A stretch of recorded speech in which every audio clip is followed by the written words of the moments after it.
अध्याय 6 घन और घनमूल कक्षा 8वीं का एड ग्रेड बुक विषय गणित का अध्याय 6। घन और घनमूल क्या होते हैं? देखिए, घन जैसे ये 1 पे 3 की घात लगी है, 1 का गुणा हम 3 बार करेंगे। 2 पे 3 की घात लगी, 2 का गुणा हम 3 बार करेंगे। तो जो प्राप्त होता है वो हमारा घन है और उसका घनमूल होगा 27 का 3, 8 का 2 और 1 का तो 1 ही होगा। ये देखिए, घनमूल 1 से 10 तक हैं, ये घनमूल 11 से 20 तक है। आज हम इस चैप्टर को समझेंगे। आगे देखिए, जब किसी शून्य वाली संख्या का घनमूल करते हैं तो शून्यों की संख्या विषम होती है। 10 का, 20 का और 100 का देखा आपने। अब हम आगे चलते हैं पहले प्रश्न पे। 23 के घन में इकाई का अंक क्या है? तो 23 का घन अर्थात 23 का गुणा हम 3 बार करेंगे। तो इसकी हम एक साधारण सी आपको टिक बता रहे हैं। हमें 23 का 3 बार गुणा बहुत लंबा हो जाएगा। सिर्फ हम 3 का घन करके देखेंगे तो 3 तिया 9, 9 तिया 27। 27 में इकाई का अंक 7 है, तो इसका उत्तर होगा 7 बी वाला। हम बी को डार्क कर देंगे।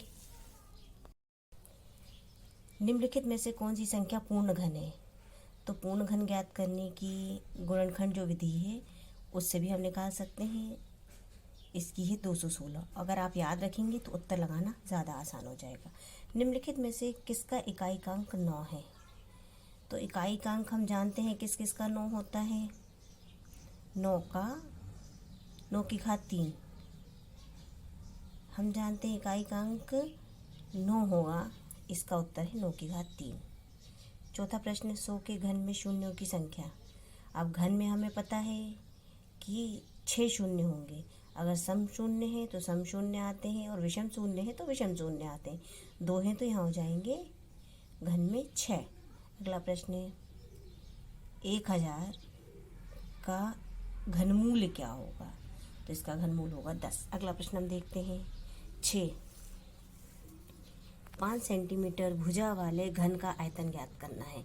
घन का आयतन हम जानते हैं, भुजा क्यूब होता है तो 5 का हम क्यूब कर देंगे, बचा 25 और 25 पंजे 125। ये इसका उत्तर हो गया। अगला प्रश्न हम देखते हैं, वह सबसे छोटी संख्या ज्ञात कीजिए जिसमें 256 की संख्या गुणा करने पर वह पूर्ण घन बन जाए। सबसे छोटी संख्या, जब भी ऐसा प्रश्न आएगा तो वह सबसे छोटी संख्या ज्ञात करने के लिए हम 256 का घनमूल निकालेंगे। ये घनमूल आया है 2 गुणा 2 गुणा 2 गुणा 2 गुणा 2 2 गुणा 2 मतलब 3 3 6 7 8 8 बार। 2 बार तो घन के जोड़े बन गए 3 3 के, लेकिन तीसरी बार में 1 कम है तो हमें यहाँ पे 2 का गुणा करना पड़ेगा। या उत्तर हो जाएगा। अगला प्रश्न है प्रश्न 8। वह सबसे छोटी संख्या ज्ञात कीजिए जिसमें 192 को भाग देने पर वह पूर्ण घन बन जाए। अब ये भी उसी प्रकार का प्रश्न है। हम इसका घनमूल निकालेंगे। 3 3 के जोड़े बनते हैं। अगर जो जोड़ा नहीं बनेगा तो हम इसमें 2 3 की आवश्यकता है। अतः हम 192 में 3 से गुणा नहीं भाग देंगे पर वह पूर्ण घन बन जाए। तो वह पूर्ण घन बन जाएगा क्योंकि एक ही ज़्यादा है तो इसी से हम भाग देंगे। अगला प्रश्न है, राशि गीली मिट्टी की एक घनाभ बनाता है जिसकी भुजाएं 3 सेंटीमीटर, 2 सेंटीमीटर और 3 सेंटीमीटर है। एक बनाने के लिए इसे कितने घनाभों की आवश्यकता होगी? तो हम इसमें प्रश्न में हम सूत्र लगाएंगे। घनाभ का आयतन जो होता है लंबाई गुणे चौड़ाई गुणे ऊंचाई, तो हम तीनों का गुणा कर देंगे। ये हमारा प्रश्न का उत्तर। घनाभ का आयतन L गुणे B गुणे H, तो 3 गुणा 2 गुणा 3 ये हो जाएगा 18 सेंटीमीटर। तो घनाभों की आवश्यकता कितनी हो जाएगी हमें? घनाभों की आवश्यकता 2 गुणा 2 गुणा 3, 2 दूनी 4 और 4 तियां 12। ये देखा आपने। अगला देखिए, 512 घन सेंटीमीटर आयतन वाले एक भुजा की माप ज्ञात करना है हमें। तो भुजा की माप हमें कैसे ज्ञात करेंगे? हमें घन आयतन दिया है। आयतन का सूत्र है भुजा की क्यूब, तो हम इसका घनमूल निकालेंगे 512 का। तो भुजा का आयतन बराबर 512, भुजा का घन लिखेंगे हम बराबर 512, फिर घन 3 √ 512 ये आ जाएगा। भुजा बराबर 8 सेंटीमीटर, क्योंकि 8 का घन होता है 512। यह आ गया हमारा उत्तर। अगला प्रश्न है, अभाज्य गुणनखंड विधि द्वारा 27,000 का घनमूल ज्ञात कीजिए। 27,000 का हमें घनमूल ज्ञात करना है। अब हम देखेंगे 27,000 का हमने गुणनखंड विधि द्वारा ये घनमूल निकाला है जिसमें ये आया है 2 गुणा 2 गुणा 2 गुणा 3 गुणा 3 गुणा 5 गुणा 5। तो ये 3 का जोड़ा, ये 3 का जोड़ा, ये 3 का जोड़ा, यहाँ से 2 आएगा, यहाँ से 3, यहाँ से 5, तीनों का गुणा कर देंगे, ये आ गया 30। तो 27,000 का घनमूल होगा 30। अगला प्रश्न हम देखेंगे। अभाज्य गुणनखंड विधि द्वारा 9,261 का घनमूल ज्ञात करना है। तो ये गुणनखंड विधि आप जानते हैं, इससे हम इसको ज्ञात करेंगे। तो ये आ जाएगा 3 का एक जोड़ा, 7 का एक जोड़ा। तो यहाँ से हम 3 लेंगे, यहाँ से 7 लेंगे, 7 या 21। तो 9,261 का घनमूल आएगा 21। अगला प्रश्न है 0.05 का घन ज्ञात कीजिए। हमें इसका घन ज्ञात करना है। घन जानते हैं, इसी संख्या का हमें 3 बार गुणा करना है। तो इससे हमने दशमलव हटा दिया, दशमलव के बदले 1 लिखा, 2 अंकों के बदले 2 0 लिखे, इस पर क्यूब हो गया।